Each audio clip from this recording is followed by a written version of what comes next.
Welcome back to Frankly Speaking here on WYDC TV Big Fox, and this is the M.A. Neal Financial Services section of our program, and we are joined by the legendary Duane Eddy. Duane, it's so good to see you.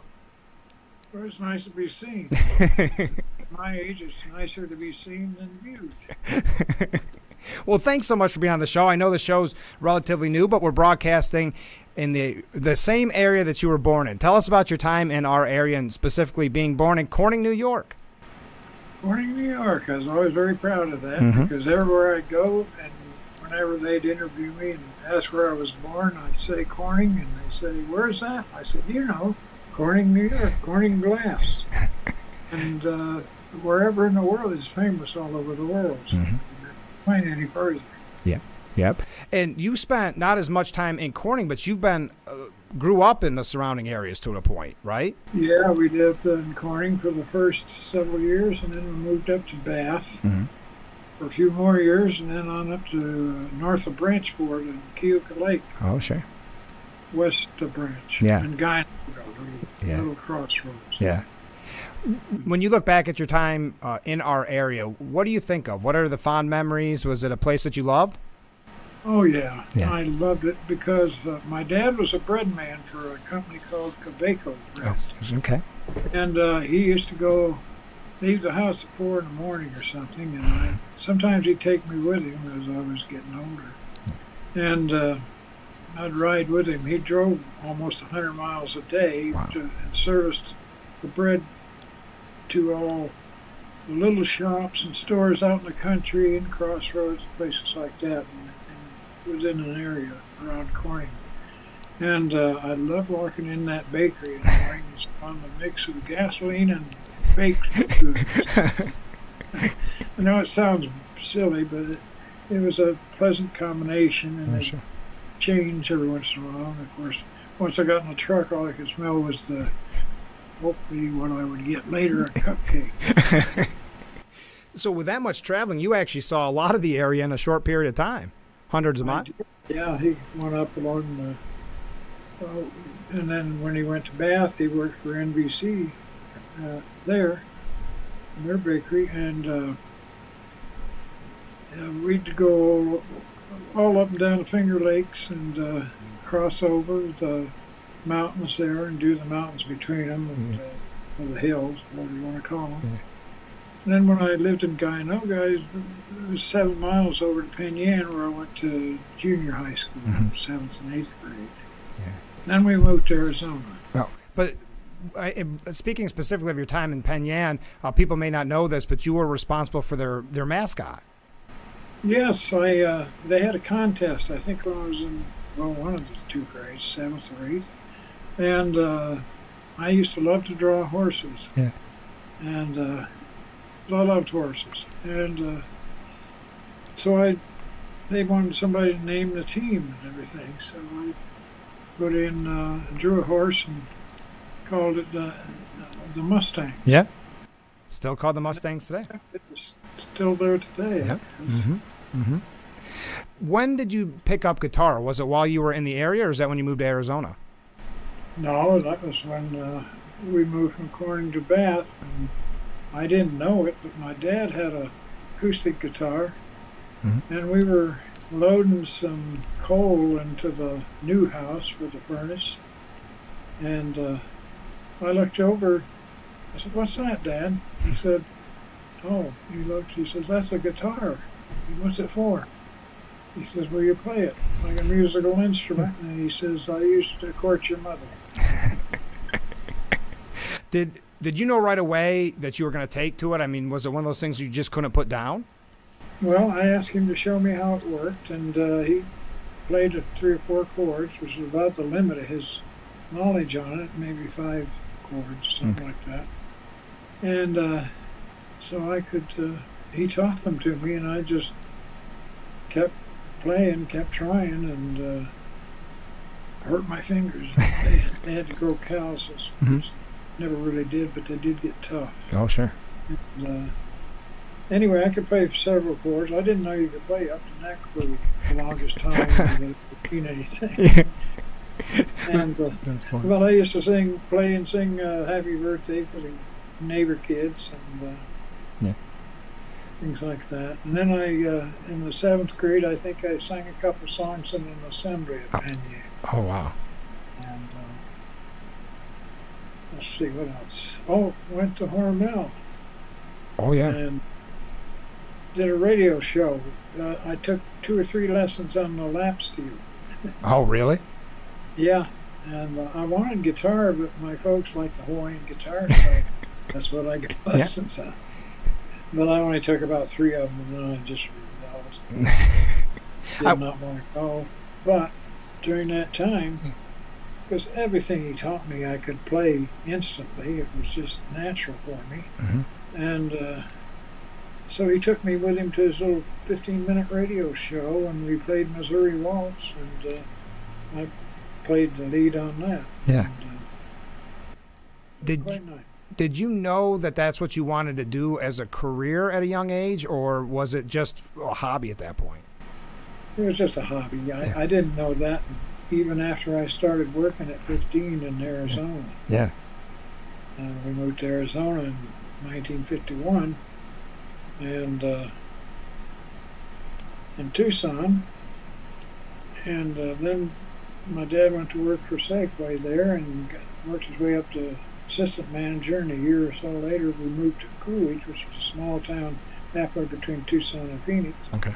And they had a radio station, and this guy, my dad, of course, being a dad, said, my son plays guitar to the disc jockey when he came in to go shopping. Yeah.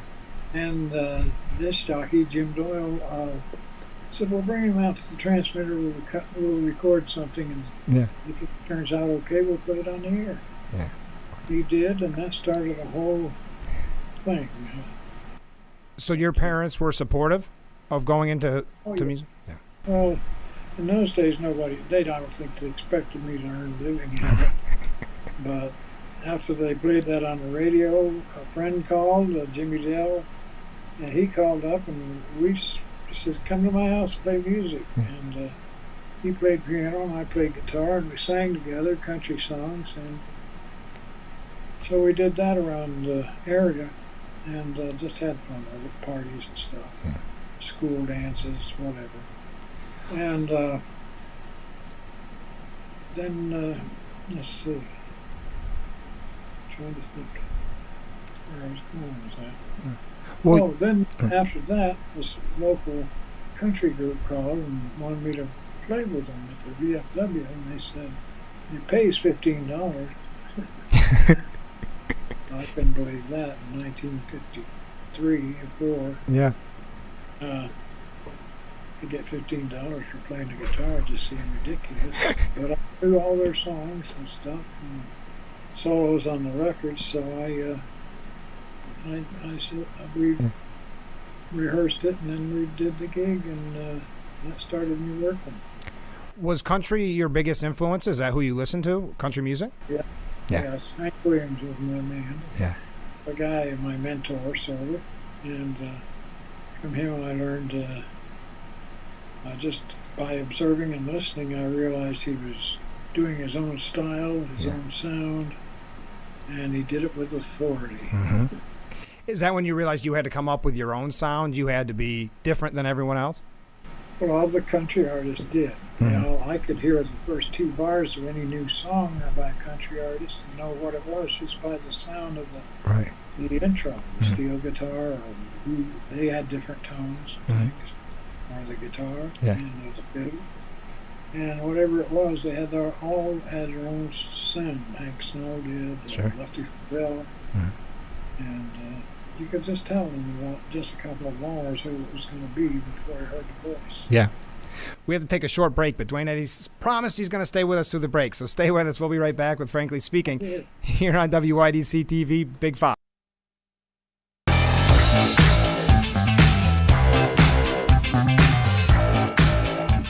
Welcome back to Frankly Speaking here on WYDC TV Big Fox. This is the M.A. Neal Financial Services interview, and we're broadcasting from the Hesselson studio. Duane Eddy is our guest, Rock and Roll Hall of Famer, Musician Hall of Famer, and recent Steuben County Hall of Famer. Congratulations. That's the one I'm proud of. I don't know, there's something about your hometown recognizing you that's better than all the rest. I'm sure. Do you still have connections to our area?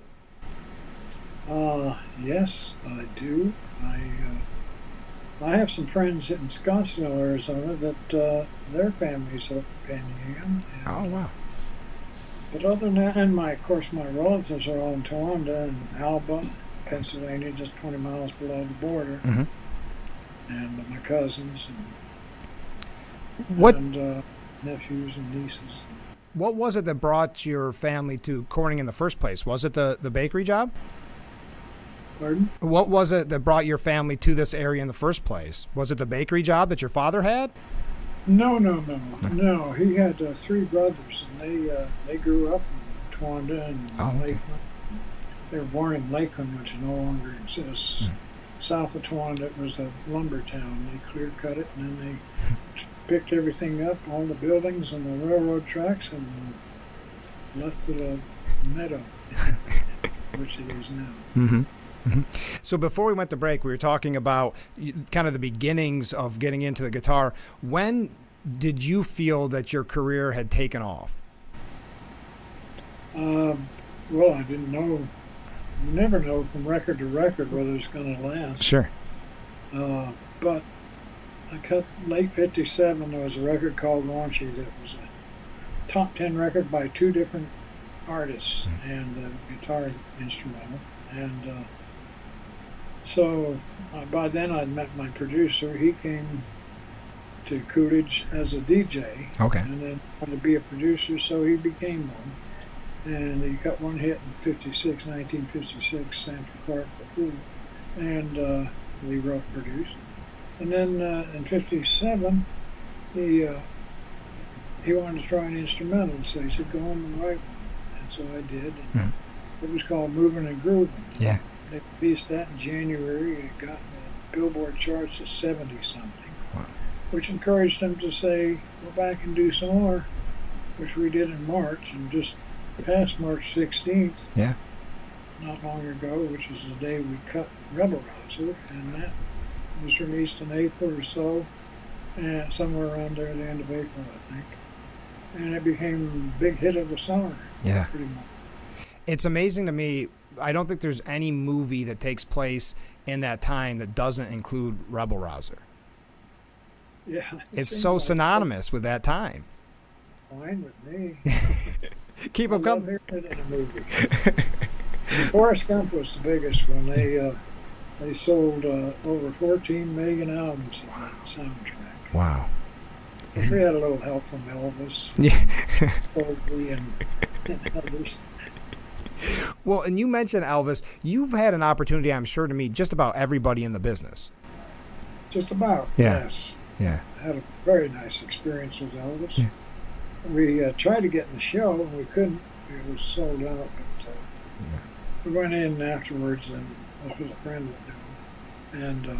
And so we got backstage afterward, and he invited me. I met him, and that was nice. And he said, come on up to the penthouse. We're having a going away. This was his last night. Oh, okay. Going party for all the people that worked on the show and all that sort of thing at the hotel. So I did. I went up. Of course, I knew all those musicians had worked with him for years. Sure. Sat and talked to him for a while. And then here he came, and he came right over and started talking to me. And we had a great conversation. And it continued off and on, because he would interrupt it to go greet people and talk to them. And his manners were impeccable. Yeah. Isn't it? Southern gentleman is a Southern gentleman. Yeah. You can't duplicate it. No. But he was treating these people so nice, and they just were loving it. Mm-hmm. And but he'd work his way back to me, and so we talked. He and Priscilla was there too. He and I and Priscilla talked to about 7 in the morning, and finally he had come down from the show. Yeah. Wow. He asked me. He said, "Did you see the show?" I said, "No, we couldn't get in." They called me. Yeah. Because I got some influence around here. And I said, well, I would never presume. Yeah. No. What is it like now when someone comes up to you and talks about how big of an influence you were in their career? That's the reward I never knew I'd get. Yeah. And that's about all I can say about it. This is a wonderful feeling. Yeah. When especially somebody like John Fogerty or something. Yeah. Comes up. Yeah. 16% of our playbook was Duane Eddy songs, and he tells in interviews that that he was the guy. Well, I was his guy for learning off of, and there's been several, like that. Said I started playing guitar because of you. Ones that blew my mind kind of were two jazz players, bass and guitar player out at the Big Potato in California, Don Randy's place, and I went in one night and he said, "You got to hear these guys; they're really good." And so I listened to them. They just play jazz. Yeah. I I don't play it, speak of, but I like it. Listen to it now and then. And anyway, they both came up to me afterward and they said they'd come from the San Fernando Valley and they'd heard my records. And one guy said, because of those records, he says, I played bass. And the other one says, yeah, and because of those records, I played guitar. Wow. He said, we learned all your stuff, and then we progressed from there, went on, and became jazz. We had some training and Sure. Musical training, and learned about theory and all that, and then we became jazz players. Wow. We got to take another short break, but we'll be right back with Duane Eddy. A lot more to get to, so stay with us. We'll be right back with Frankly Speaking.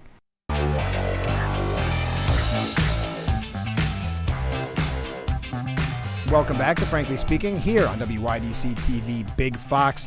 We're being joined by Duane Eddy. Duane, you've had such an amazing career. Are there moments that really stick out to you that are very memorable? Oh, yes. First time I played the Hollywood Bowl in California. That was one. I call them moments,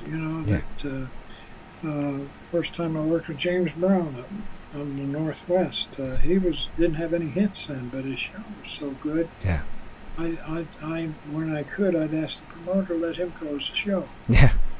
Because I felt I like to do that anyway, because instrumentals didn't seem as strong as vocals in some of those live shows. Yeah.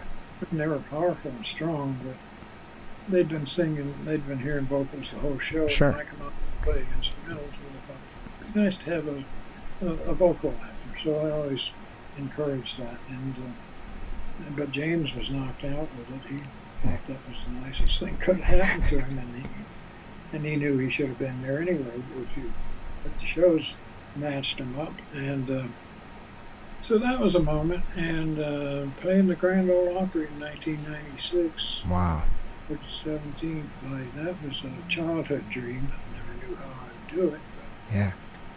That was a dream for me, and one of those moments. And I got to play with Chet Atkins. Oh, wow. And we played a Hank Williams song together. So perfect. When you play the Grand Ole Opry, I know you've played all over the country and all over the world. Is it still a little intimidating to play at the Grand Ole Opry? No, it's oddly enough, it was before I played it. But once I got on the stage, I found that it was the most comfortable stage I'd ever been on. No kidding. The acoustics are wonderful in there. Yeah. And everything sounds great, and it just has a warmth, friendly feeling that from the audience and just the walls. Oh, sure. Well, it's such a legendary venue. Is there a place that you've played outside of those but that became a favorite spot, maybe because of memory or just because you look at some of the bills that you played on, you played with everybody and they used to have the package bills. So are there certain ones that stick out for you on that? Oh, yeah. I remember we did Dick Clark shows, TV shows in Binghamton. Wow. Far from you. Yeah. And I used to ride, they put me on these farm equipment things. I was in some kind of loader one time, and another time on a wagon being pulled by a tractor, and I don't know, things like that. Yeah. They were like the first music videos. Yeah. Yeah. Isn't it amazing to think of how many legends were on each of those bills? And now, you look at the news and one star gets, $1,500 a ticket. can't imagine. No. I can't imagine paying that for No. anything. No. My car. Now, I know I don't think I've ever owned a car that's worth quite that much, but the talent back then and also the value you got for your money, it just speaks, I guess, volumes for the time that was taking place. Yes. Yeah. It does. What was the question? Well, just that, I mean, you look at the talent and the value at that time, it goes to show you that maybe the difference in the music video, maybe that, or the music industry, maybe that's a better way for me to put it. Yeah. Yeah, I think you're right. And it is it's like a pickup truck used to sell for $1,800. Right. Loaded. And then they became 18,000, and now they're 80,000. Yeah. Bigger. It's just amazing. If you look back at the beginning of your career, if you could tell yourself something now, back then, what would it be? Get a better manager. No, I don't know. I probably would have. There's several things I would have done different. Not too many. Yeah. And because I just didn't know. Yeah. A lot that was going on in those days, but and I was losing a lot of money. I knew that, but that's another story for another time. Sure. And, but I can't think of anything. I got to meet Richard Boone and play act in 2 Afghan World Travels. I love it. Plus the Thunder of Drones with him and Charles Bronson. Yeah. Anyway, Arthur Acomb. Yeah. So I became friends with Charlie and with Dick. And Dick I stayed friends with for 20 years. 61 until he passed away in 81. Yeah. So those are all moments. Amazing. And, I'm trying to think. Everly Brothers, I worked with them and produced Phil's first solo album for RCA. Another highlight, another moment, and it's just been. I went to Nancy Sinatra's birthday party one time in Frank, and yeah, all these people were there, and it was just amazing. Yeah. Yeah. I think sometimes I just, kind of like knock on wood or whatever. Yeah. And I wonder, well, my current producer calls me the Forrest Gump of rock and roll. And the irony of your song being in Forrest Gump is pretty amazing, too. Yeah. Well, I kind of like that because I just fell into these situations and met these people. Yeah. I met all of Rat Pack. Oh, wow. Wow. Sammy Davis, and Dean Martin, and got to hang with all of them. Yeah. And, so it's been exciting and fun, and then there's some music. I got to play yeah. with the best musicians in the world. Yeah. All over the world.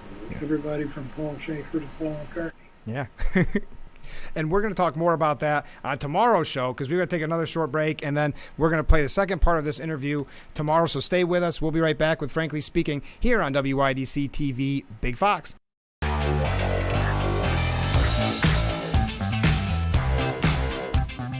Welcome back to Frankly Speaking here on WYDC TV Big Fox. This is the M.A. Neal Financial Services interview, and we're broadcasting from the Hesselson studio. Our guest for day 2, Duane Eddy. Thanks again for being on the show, Duane. It's so good to see you and talk with you.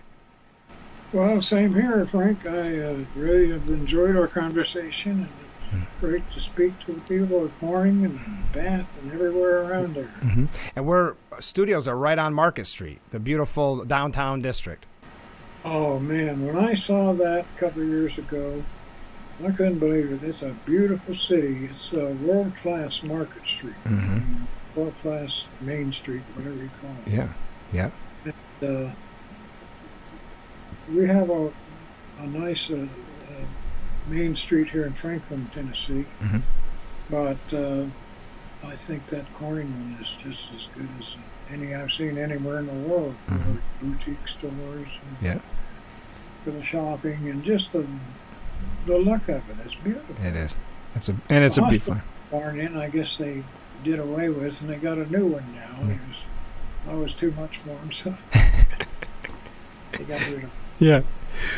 Duane Eddy is our guest. So we were talking about the kind of the beginning of your career, middle career, but when you came up with the signature twangy sound, did you realize you had something special, or was it something difficult to sell to people?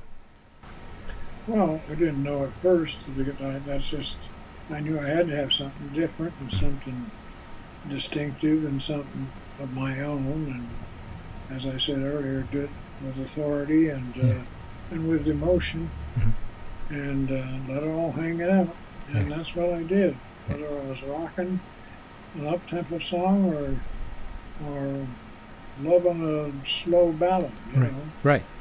Just try to put everything into it. And I guess people, well, it's what a friend of mine said, I communicated with that sound. That's why I had all those hits and everything. But no, that's just something I did naturally because all the country artists did that. And, Right. And I thought there's no point in recreating something that somebody else did. Mm-hmm. A lot of people make that mistake. Sure. And a lot of people made it with me. I mean, they tried to play like me, but sometimes I think there was one guy that had some hits with orchestra and might. But other than that, most people just used it as a side instrument. And but everybody say, "Oh, that sounds." When they used to write on the charts in the studio, the sessions, recording sessions, they'd because one of the musicians in the date that I wasn't on or anything to do with me, he brought me a sheet of music once, and he said, "This is a sheet of music I had." He was a guitar player too. Yeah. And he said the arranger wrote this on the top. It says, "Solo, play Duane Eddy."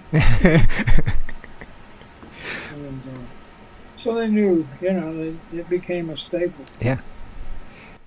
You probably talked with a lot of guitarists. I don't know if you worked with a lot of guitarists, but when you see a guitarist, do you, I don't want to say judge them, but do you study them? Oh, yeah. I mean, I was a big fan of Chet Atkins and James Burton and everybody that you can think of.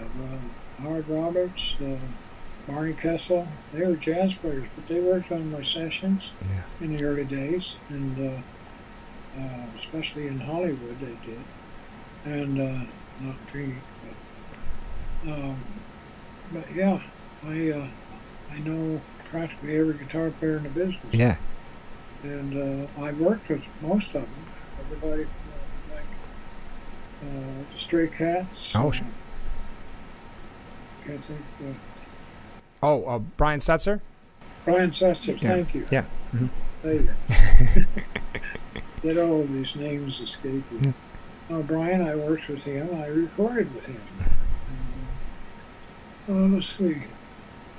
Chet Atkins, I worked with him. Amazing. Met around Travis. I didn't work with him, but I read him. And Mark Knopfler, I didn't work with him, but I met him. And I'm trying to think. Jeff Beck, I got to work with him. Oh, wow. For the rest of his soul. Yeah. He came out, we were out in California, and he was doing one show, and I was doing my show. He was doing a Cliff Gallup thing for all the musicians out there, and I was doing my thing. Yeah. And then he came up with me and played the last song, and I said to him, take as many solos as you want, Jeff. He says, no, I can only do 2. He says, I got to catch a plane. And sure enough, he did. He gave me a big hug around the neck, and then he was gone after the song was over. And I thought he was kidding, making a joke. But I said, where did you go? He says, he jumped out of here, grabbed his guitar, and ran to the car, and he's at the airport right now. Yeah. Oh, that's funny. That's funny. Someone that a lot of times I think you hear about most top-rated guitarists and underrated guitarists. To me, I think someone that's really underrated, and I think because a lot of his music was kind of humorous, was Jerry Reed. Oh yeah, I love Jerry Reed and told him so. Yeah. But I never got to. Well, yes, I did. I got to play at a friend's house. We sat there, and I had my gut string, and he had his. Yeah. And he started playing, so I picked mine up and kind of played rhythm along with him, and then we got into playing this song together. And so then he took a solo, and I took a solo, and halfway through my solo, I'm really, I'm thinking, boy, nobody's going to like this as well as his, as well as they like him. And but halfway through, I heard him say, "Son." I knew I'd made it. Yeah, that's when you knew you made it. Duane Eddy is our guest. You mentioned that you were in some Have Guns Will Travel, did some acting, that you produced some albums. Does it still, at the end of the day, boil down to you want to play music, or do you like the behind-the-scenes stuff as well? I didn't care for the behind-the-scenes so much. I liked the music, producing film, and things like that. But the paperwork and buttons and stuff, I need somebody to do. I need a secretary.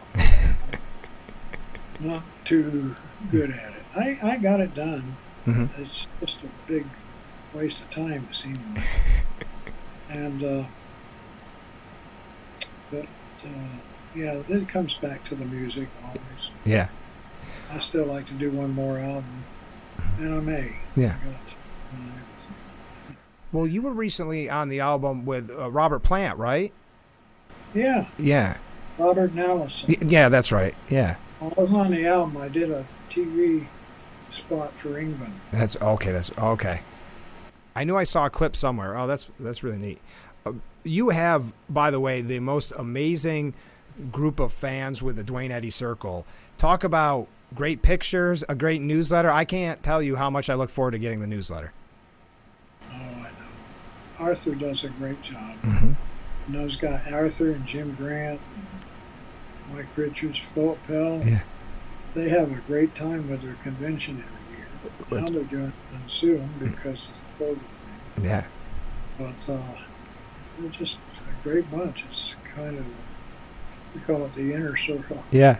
Well, selfishly, I'm glad they do it over Zoom, because before it was in England. Now I get to join, and so many people in our area get to join on and see our fellow fans. Yes. Yes, it is nice. Yeah. And I'm really, really happy about that. Are you ever surprised some of the stuff that they dig up, like some of the pictures, and it always seems like they have something new that hasn't been seen? I know, and much of it. Yeah. Not terribly a lot, but quite a bit of it. Yeah. Stuff I hadn't seen. And, no, it's amazing. Things that I remember recording, but I haven't heard them since I recorded them. Right. Dig them up somewhere. They find them, that's for sure. We have a few other things we got to get to. Let me take... No, I'm good on time, actually. What did it mean to you to get into the Rock and Roll Hall of Fame? Was that ever on your radar? Oh, yeah. I was nominated probably as much as anybody. What was it? It was about 13 times. Oh, wow. 8 times, I guess. Yeah. I was nominated to be in it. And finally, John Fogerty went up and says, look, he says, you need to put Duane Eddy in here. Yeah. This is one of the pioneers, and you haven't put him in. He should have been in several times years ago. Mm-hmm. And they got all mad. Don't tell us what to do. Get out of here. And they barred him from coming into their offices for a while. Mm-hmm. But they finally got it done. He was going to induct me, but that's when they had the big earthquake. Oh. And his house slid down the hill. So he was all right. All his family was okay. But they did have damage to their house. Yeah. So he couldn't make it, but we saw a guy from Corner, Mick Jones, their guitar player, did the job and did a nice job of it. And I played Rebel Rouser and made my little speech, and that was it. Yeah. Wow. But it was not.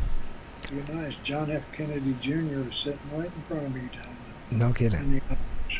And I thought, my gosh, he sparkles. Yeah. He's so clean and Yeah. handsome. He had that charisma. The air, yeah. Yeah. We got to take a short break, our first one. Stay with us. We'll be right back with Frankly Speaking here on WYDC TV, Big Fox.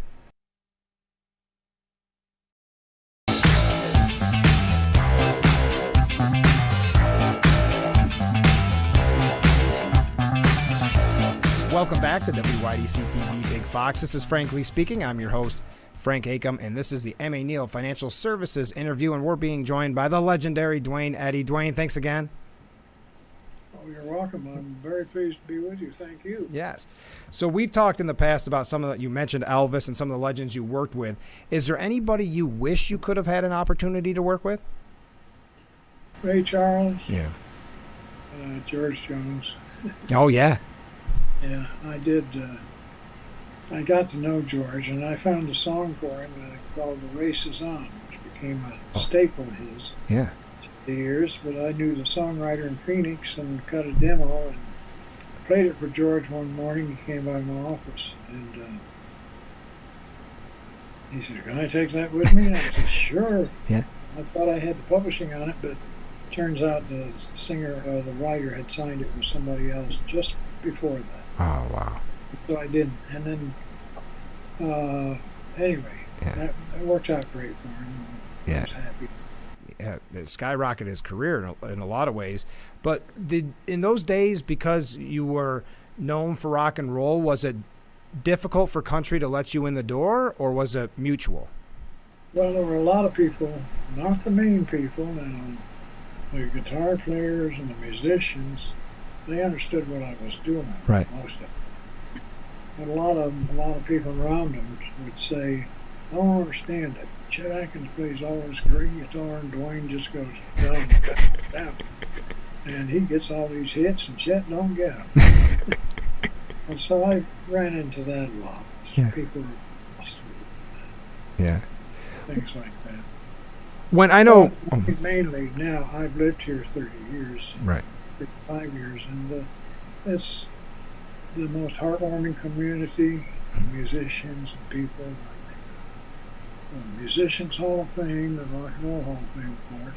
That's in Cleveland, and I may get into the Country Hall of Fame, I don't know, but I've done several things for them, Yeah. and like played for, they had a sound on Marty Robbins' record, "Don't Worry About Me." It was the first fuzz tone. Yeah. And it was caused by a faulty thing in the board Oh, okay.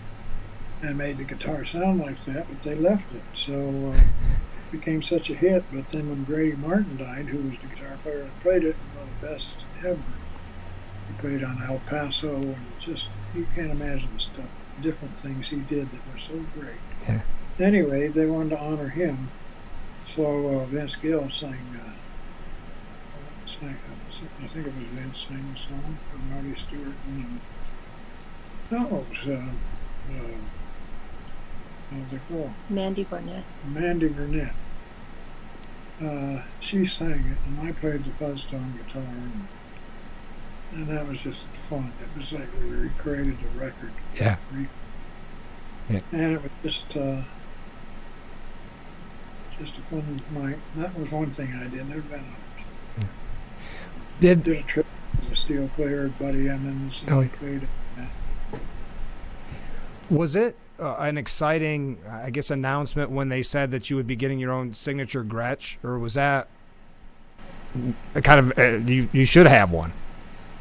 Well, I felt that I wanted to have one back when I was having hits. Yeah. Yeah, early 60s. Yeah. But my manager wasn't too good at making deals, so I don't know how he presented it to him, but they turned it down, he said. And Gibson turned it down, but Guild took it. So I had the first one was a Guild signature guitar. Okay. Then I met Chet, with George Harrison introduced me to him, and in London.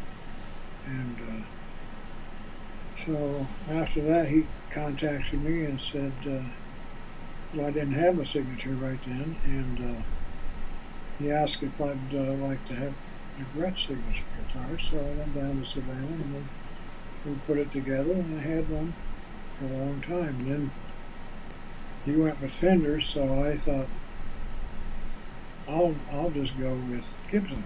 Because I had a Gibson who wanted to have been dying to make me a guitar, Mike McGuire, and he made me one, and I loved it.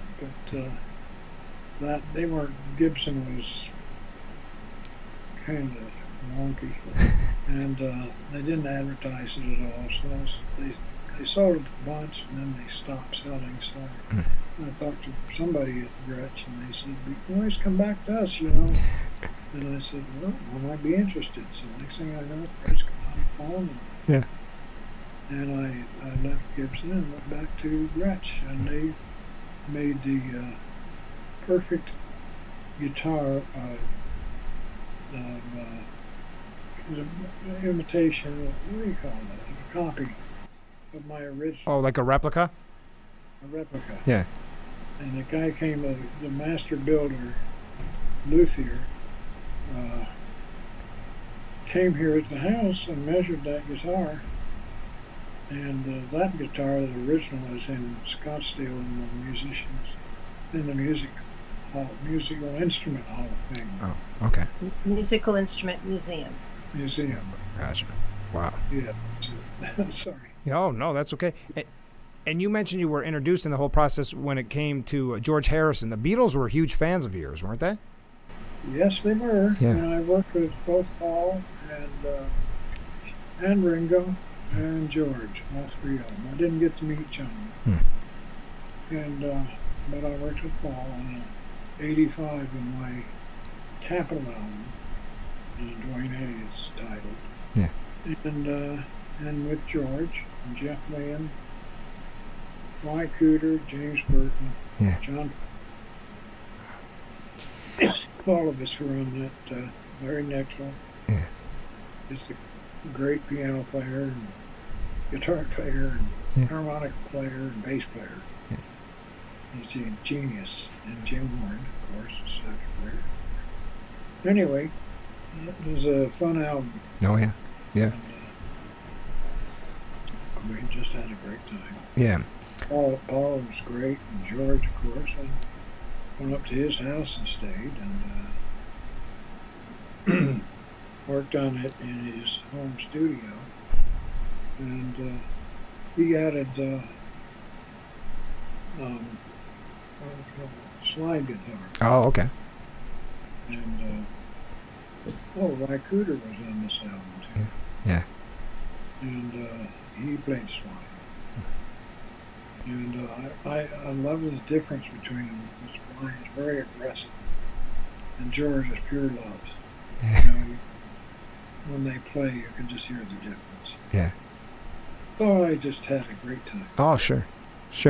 Just before we go, because I know we're just about out of time on the program, but do you find yourself maybe sitting home at night and you turn on a movie or you turn on the TV and you're surprised because there's your song playing on some TV show or some movie?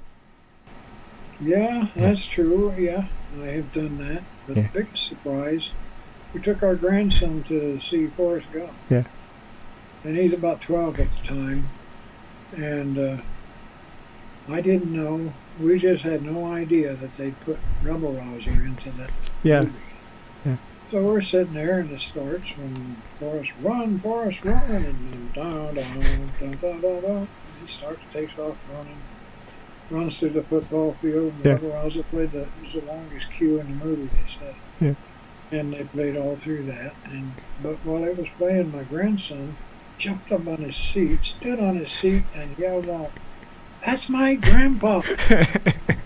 And we heard people around the theater laughing. It was very cute. Yeah. Oh, that's. They didn't seem surprised in Nashville. No, probably common occurrence. Do you hear Rebel Rouser in your head when you're sleeping at night? You've played it so often. No. No. And when I do it on stage, I do it like it's the first time I. Yeah. Some people are hearing it for the first time. Sure. And some people are. I try to make it sound like the original, as close as possible, so they recognize every note. And, Oh, yeah. it's just fun to do. Yeah. Oh, it's a great song. It's so catchy that you'll have it stuck in your head the rest of the day as soon as you hear it, which has got to be a good thing. Oh, yeah. Yeah. A friend of mine taught his kid this song, you know. Yeah. And then I went up to their office one day, and the kid was there. He was about 13 or so. And his father had me play. He says, well, Duane played Rebel Rose on acoustic here. And so I did. I played a verse of it, and he leaned over to his dad, and he said, Dad, you didn't play it right. Which tickled his dad to death. You know. What a perfect way to end this interview. Duane, I can't tell you enough how much it means that you gave me this much time today. Well, thank you. Yeah. Thank you so much, Frank, and good luck with your new TV show. Thank you. Congratulations. Thank you. And congratulations again on your election, I hope. That's right. Yeah, councilman. Pretty fancy. Did you make it or did you? I won, but I have to run for another term. So I have, because it was just an expired term, so now I have 4 more years. Yep. Yep. Well, good luck. And, Thank you. And everybody vote for Frank. Thanks. Oh, I just found my new campaign ad. Thank you. Duane Eddy's been our guest. We'll be right back with Frankly Speaking. Stay with us.